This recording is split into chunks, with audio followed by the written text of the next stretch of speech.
My first involvement in activism, I think I was about 16, and it was around the Adani coal mine in Queensland. Honestly, I was really scared and also disappointed, realising that the people in power, the adults, weren't always necessarily going to do what's right and what's right for young people as well. Justice has been involved in protests for almost a decade.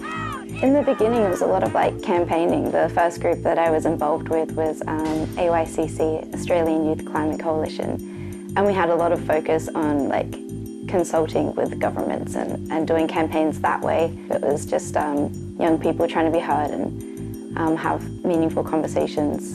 But yeah, it didn't feel like that really led to a lot of change. Last year, she travelled to New South Wales to join activism group Rising Tide, who were attempting to block coal ships from entering the Newcastle port. To ensure your safety, you must comply with this direction. Here, she was arrested.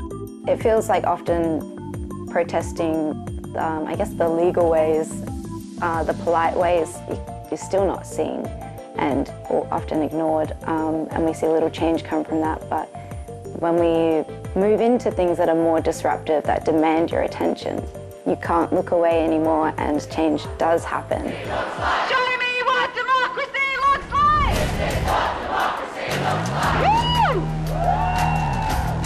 like! You've probably seen protests pop up in the news a lot lately. The march on the Harbour Bridge garnered attention all over the world, even in Gaza. I mean, almost 100,000 people marching across the Sydney Harbour Bridge is pretty hard to miss. Data suggests the annual number of protests across the globe tripled from 2006 to 2020. And through the 2020s, that trend has continued.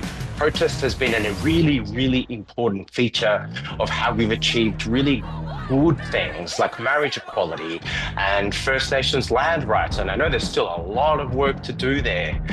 Even just the right to vote for women, the right to vote for Aboriginal people. All of these things were not gifts that were given by politicians or parliaments. These were things that were demanded and protested for a long period of time. David is a senior lawyer at the Human Rights Law Centre. He says protests have a long history, but now they're a lot more visible.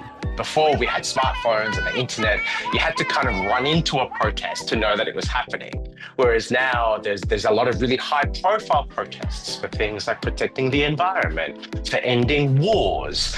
And these things have actually got to a level that people are talking about them just in everyday speech, in schools, in workplaces. David says with increased visibility also comes increased scrutiny. In the last, say, 20 years, maybe 22 years, we've seen about 30 anti-protest laws being introduced around the country. So they make, say, for example, blocking a road a crime.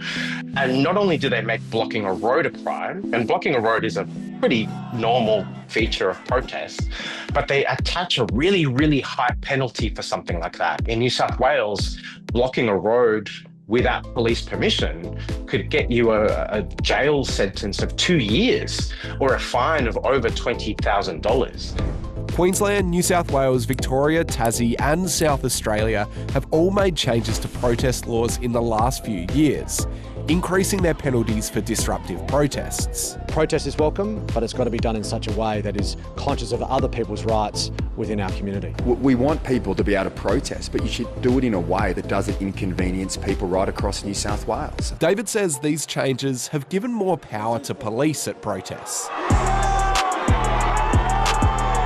And right now, Australia is the world leader in arrests at climate and environment protests by a long way.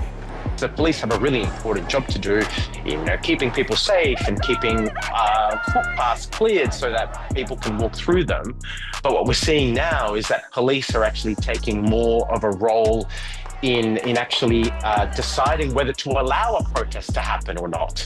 And that actually gets into a really tricky situation where you're bringing people who might be in a bit of a heated moment into contact with police. And recently we've seen in New South Wales and Victoria and other places where there's been actual violence towards protesters and to police And we don't want that. That's not the point of protest. But because the laws are so restrictive, it's actually pushing people to either do things that they might not otherwise do, or do things that are a little bit riskier, or actually bringing police into contact with people in a way that's probably not desired for police or for protesters.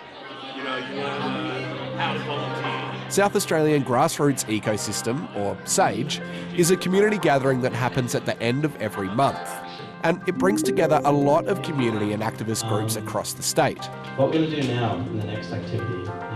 While some young people say changes to the laws have made them more apprehensive, I'm so often hearing people say, I'm really concerned about my job prospects. I don't want to get involved with climate protests. I don't want to risk anything. People are getting more worried about whether they're actually allowed to protest, whether they're going to is a safe event and stuff, because people are worried about these laws. People don't want to get caught up in the law by just expressing their views on the climate. For others, like Matilda, it just adds more fuel to the fire. As the protest laws have been introduced, I've been taking riskier and riskier actions because I think it sends a message to the government and the police that they shouldn't be introducing these laws and that they're not okay, and that I'm going to keep protesting no matter what they do. Dr. Lucy Bird is a researcher at Flinders University who has been looking into whether a feeling called political despair is causing people to stop protesting.